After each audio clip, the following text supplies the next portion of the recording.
What's up, everybody? We are back after a week off with some MMA DFS picks for DraftKings and FanDuel. UFC 278, Kamaru Usman, Leon Edwards. In this video, we'll break down that main event, what it means for betting and DFS purposes.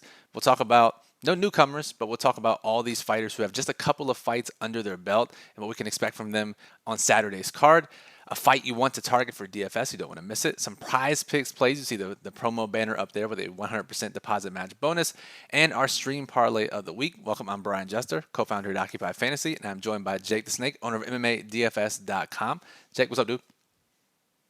What's up, man? Good to be back. Hope you enjoyed your week off. Felt good. Body clock says it's about 5 a.m. and we're recording this Friday evening, so it is a struggle to get this video out, but we got to do it for the people. We got to break down this slate. So let's jump into it. Kamaru Usman, Leon Edwards, 12-fight card. Jake, before we get into that, we always like to talk about the dynamics of these pay-per-view cards. And normally it's because there are multiple 5-round fights. Not the case this time, just the one 5-rounder with Usman and Edwards. But the interesting dynamic for this card, Jake, and you and I talked about it early in the week, is the fact that there are so many large favorites. The average favorite north of minus 300. So just looking at it, we haven't had too many slates like this, but how does that impact lineup building for low risk, small field, high risk, large field contests, all the above? Yeah, man. I mean, it's pretty crazy because we get so many long shot dogs that the dogs that have a more legitimate chance of winning, we see really concentrated ownership on them. So, we only have a handful. And even if they're not great dogs, we have guys like Jay Perrin making his second UFC fight, guys like Daniel De Silva, 0-2 in the UFC. The Angel Lusa, like 0-1 in the UFC. We got a lot of guys that have not won a UFC fight yet are small dogs, where then you have massive dogs like, Harry Hunsucker plus 500, Francis Figueiredo plus 375. It's tougher to click those names when you see a 16% implied win percentage behind those guys. Yeah, we think we are going to see some more concentrated ownership. That has been the case in the past, which makes it a little bit trickier in tournaments, because if those are the dogs that win, and we see some of these big favorites win that are, 40, 50% owned, it's going to be a lot more difficult to get unique. So you're really going to have to think about how to get unique on slates like this. Make sure you're creating lineups that both have a chance to win, but also have a chance to not be split by, 20, 30, hopefully not more than that ways. So I think that it's just, you have to think a little bit harder. When we get these bigger slates, you can kind of just play the guys you like.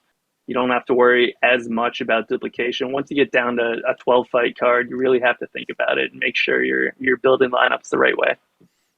Absolutely. Really well said. All right, so let's talk about this main event, Usman and Edwards, because Usman has been dominant, put up incredible DraftKings and FanDuel performances in his career. Do you think Edwards has a shot here? And even if he doesn't, what type of chances does he have of slowing Usman down enough to where he doesn't end up in the optimal lineup? Yeah, I mean, I think both are somewhat possible. Historically, Usman just smashes every time he comes out. I mean, occasionally he'll still get outscored and get priced out of the winning lineup. But, I mean, literally it's just 100 points plus like every time he fights, except for that Damian Maia fight. Um, I mean, I think me and you talked about it like a month or two ago. It's like, man, I feel like eventually, and it's probably going to come sooner than we realize, like Usman's going to lose and everyone's going to be shocked. And it's like, oh, well, I guess we sort of saw that coming. I mean, dude's 35, he's got bad knees, but at the same time, he's still the best right now. So, I mean, on a one fight sample, right now against Edwards, like, no, I don't think he loses. But like from looking like, if we take a step back, then yeah, eventually he's going to lose. He's getting older. I mean, he's talking about fighting at like 205. Like I don't know. He's kind of wrestling less. He's boxing more. He's kind of trying to cement his legacy opposed to just like fully focused on winning fights. So yes, he's going to slip up eventually. Is this the time? I don't think so. It's possible. I mean, Leon Edwards has really good striking. If Usman gets sucked into a striking battle, if he lets his ego and pride get the best of him and he doesn't capitalize on his wrestling advantage, I mean, yeah, it's definitely possible he gets clipped here, but I think it's also possible he knocks Edwards out. I mean, we saw in Edwards' last fight, he's winning the whole fight against Nate Diaz, almost gets knocked out in the final minute of the fight. I mean, if you think Nate Diaz is better than Usman, then you're smoking whatever Nate Diaz is right now.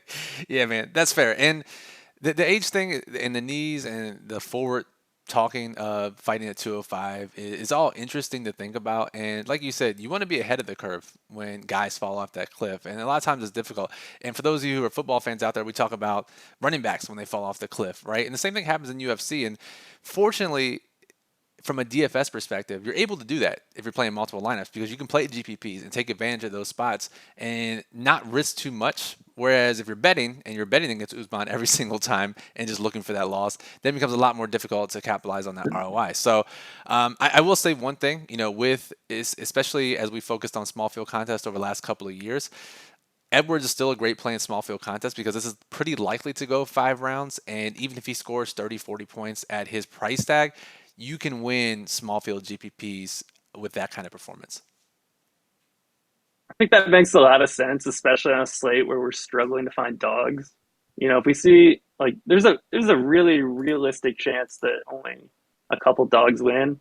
And if you're in small field stuff and you play Edwards, I mean he might score just as much as like the second best dog, at a cheaper price tag. So I mean, it does make a ton of sense. I think that's a really good point in small field that Edwards makes a lot of sense. And even if he only scores, I mean, Edwards historically hasn't been a great scorer, but even if he somehow wins, let's say he wins a low volume striking battle, he wins a decision, he scores 90 points. Like on a normal slate, he might get left out, but on a slate like this, there's a pretty good chance he's still going to be in a winning tournament lineup even. Yeah, exactly. You don't at that price on this type of slate, you don't need too many points as an underdog when only a couple of underdogs are likely to win to actually end up in the optimal lineup. So, all right, moving on. We don't have any newcomers, but we'll play everyone's favorite game of good fighter, good matchup, bad matchup, based on those who don't have more than 3 UFC fights on their record. So, Jake, we'll start from the top. Amir Albazi. Yeah, I think he's a good fighter. I think it's a pretty good matchup. I mean, it's not the best matchup. Figueiredo's BJJ black belt hasn't been finished since like 2012. Albazi's coming off 574-day layoff. He's only got 2 UFC fights, but long answer. Good fighter. Good matchup. All right, moving on down. Let's see. All right, Victor Altamirano against Daniel De Silva. Let's talk about this fight in general. Good fighters, good matchup, bad matchup. Yeah, I can't call either guy a good fighter, but I think it's a good matchup for both guys. I mean, Daniel De Silva's never been past the second round in his career. I mean, he hasn't been past the 6 minute mark in either of his UFC fights.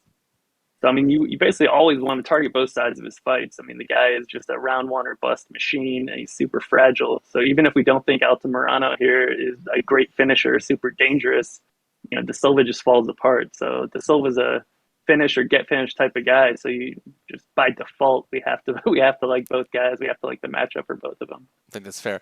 Arichi Long against Jay Perrin, another fight with guys who have less than 3 fights. Yeah, I think that's a bad matchup for Richie Long because Perrin's gonna be looking to grapple. I'm not ready to call Richie Long a good fighter, but he's a good fighter for DFS, an exciting fighter. And on the flip side, what about Perrin? His outlook and his matchup. Yeah, I think he's a bad fighter, but I think it's a good matchup. Cool. And he would tell you otherwise on Twitter. I've seen him with a lot of confidence on Twitter this week. All right, AJ Fletcher, his second UFC fight versus Angelosa, his second UFC fight. Yeah, I'm not ready to call either of these guys good fighters, and I think it's actually kind of a bad matchup for both. But the one thing I will say is Lusa absorbs a ton of strikes. I mean, if he was going against a striker, I'd call it a good matchup. But Fletcher's really going to be looking to grapple. Lusa's a pretty good wrestler. I think stylistically, it's a bad matchup with two guys that I'm not ready to call them good fighters. So bad fighters, bad matchup. Fair enough. What about Pudilova, who used to fight in the UFC, was released, fought in whatever Northern European promotion that was. Did she make any Czech improvements? Republic. Yeah, okay. I thought it was Czech. I couldn't remember if it was Poland or Czech Republic. Has she made any improvements? Is she still the same type of fighter we saw in the UFC? Can we just use her UFC stats and get a pretty good idea of what type of fighter she is? I think we can use her UFC stats. I don't think she's changed a ton. She hasn't added any grappling or anything. It was funny her last fight. It looked like someone dared her to shoot for a takedown because she landed a takedown late in the fight and immediately gets back up like she was It's like like, didn't know what oops. to do. Um, yeah, right. I don't know. I don't know what I'm doing here. So I would say bad fighter, but I mean it's a decent matchup. Wu Yunan's not a good fighter either. The thing about Pudilova is it's like sometimes she'll let her hands go and she's a decent striker, and other times she'll be crazy tentative and just dance around and refuse to like. She looks like Macy Barber almost, like striking from like 20 feet away. Yeah. So I don't really know what to expect out of her. I would say she's a wild card, but decent striker, no grappling, overall a bad fighter in a decent matchup. All right, and our boy Harry Hunsucker, moving down the light heavyweight, has scored 1 point and 2 points respectively in his last two fights. Good fighter, bad fighter, Oh good man, matchup, bad matchup. man, the most appropriately named fighter on the roster potentially. He's a bad fighter in a bad matchup. All right, man. If he gets a Kimura round one, absolutely wrecks the slate. We'll see. Fingers I crossed. mean, you I bet that last time. I'm just gonna point that out. You bet it this time too.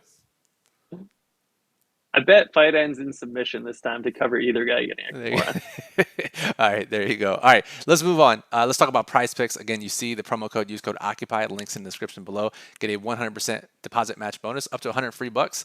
Use Jake's picks at MMADFS.com. He puts some best ones in the daily plug as well. Jake, what's a line that stands out to you this week? Oh man, we got a cheat code week this week with Sean Woodson over 92 and a half points. And that might be like, oh, well, he could go under that. Except you have to remember that Prize Picks, unlike FanDuel, still has takedowns defended. John Woodson defends like 10 takedowns a fight. Yeah. And not that Saldana is a great grappler, but he shot for like 5 takedowns in his last fight. So I think between Woodson piecing up Saldana in this fight, potentially getting a late finish, and then tacking on, a handful of takedowns defended, I think that this is a sneaky good Prize Pick spot for Woodson that most people are probably going to overlook. Love that. Absolutely love that. Digging deep there. All right, a fight to target in DFS. I have a feeling you're going to go with the Silva fight, Jake, as the fight you want to target. Yeah, I mean that's the auto default. Always target the Silva fights, no matter who he's fighting. Doesn't matter. I mean, he could literally be fighting in like the women's flyweight division. I'm still going to target that fight. So yeah, Alto Murano, De Silva, play both sides. Just wait for De Silva to either get a finish or get finished. Love it. All right, and then let's close it out with our stream parlay of the week. Remember that Jake puts all of his bets on his site, MMADFS.com, puts his favorite ones in the daily plug, the ones that are still available at the end of the week in the daily plug at OccupyFantasy.com. Not to pat yourself on the back, Jake, but how many units were you up last week? We were up 52.1 units on the plug bets last week. It was a solid week. That seems good to me. Up 52 units. I saw we had the Gerald Mearshart round 3 sub in there. Hit the plug parlay. So let's see if we can continue that success this week. Stream parlay for me. I mean, I know it's a super safe bet, but Amir Albazi, I think one of the best fighters on the card. The time off is a little concerning, but him to win by decision or submission at just minus 175, considering he's a minus close to 400 or 500 favorite here. I think it's an easy value for me. So for my side of stream parlay, it's a little safe, but Albazi by decision or submission. Yeah, I saw that line and I was like, what? Yeah. He's a negative 500 money line. You take away his KO, which like the guy's a submission or decision guy. I mean, he has 4 KOs on his record, but he has 8 submissions, 2 decisions, and it drops it down to negative 175. Like I had to look around, like, am I missing something here? Yeah, I really like that line, man. I think that's wild. I mean, honestly, if I'm setting it, it's like negative 300 or something. That is Right. a weird line. Um, but on the chalkier parlay notes, I'm gonna go with Woodson round 3 or decision at negative 110, and kind of a similar note. I mean, Woodson's money line negative 350. The guy, I know he's coming off a round 1 KO win, but historically it's mostly decisions. At 145 pounds, 5 of his 7 wins have come by decision. And he has one first round finish and one later round finish. So I think a negative 110, that's a pretty solid bet. If we parlay those together, we can get plus 200, and I think that's actually pretty solid, man, for how safe both of those bets are. I would agree, and I can't wait to see how they fail. So, all right, that'll do it for this video. You can follow Jake on Twitter at DFS_MMA. Go check out his site, MMADFS.com, where he breaks down every single fight from a betting and DFS perspective, fighter write-ups, premium content. If you want to get on those bets early, and I suggest you do, he releases them early in the week. So being a subscriber of MMADFS.com is the best way to get those. And then check out OccupyFantasy.com, where Jake puts his thoughts on the best plays, lineup construction tips, some of his favorite bets, prize picks plays, contest to target, everything you need to crush a UFC slate in our daily plug. Occupy model is up and running, ranks every fighter, FanDuel, and DraftKings. Again, I'm going to keep saying this every week. We keep getting more and more subscribers because everyone wants to see what the secret sauce is. And I'll just say this, you'll be very shocked who is number one in the model this week on DraftKings. And I guarantee no one else has him number one. So come check that out. And then the lineup builder allows you to build up to 300 lineups, FanDuel and DraftKings using an optimal lineup criteria. Same tool I've used to win, 4 GPPs now of 6 figures or more in UFC. You got to come check it out. So for Jake, I'm Brian. We appreciate you listening and good luck at UFC 278.